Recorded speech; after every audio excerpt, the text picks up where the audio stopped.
ওয়াল্লাযীনা হুম লিফুরুজিহিম হাফিযুন।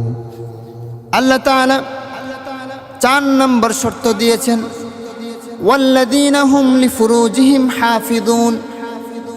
লিফুরুজিহিম হাফিযুন মানে হলো আমাদের 2 উরুর ফুরুজ অংশকে যেই ব্যক্তি হেফাজত রাখতে পারবে সেই হবে সফল মুমিন।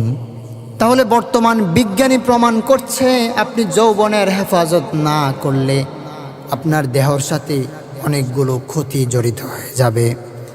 এর মধ্যে সবচেয়ে বড় বড় ক্ষতিগুলো হলো আপনার দেহ ক্ষতি, আপনার মেমোরি, আপনি কিছু স্মরণ রাখতে পারবেন না, ধীরে ধীরে স্মরণ শক্তি কমে যাবে, আত্মবিশ্বাস হারিয়ে ফেলবেন। এই 3 জিনিসই কিন্তু মানুষের সবচেয়ে বড় সম্পদ। বলে কেমন?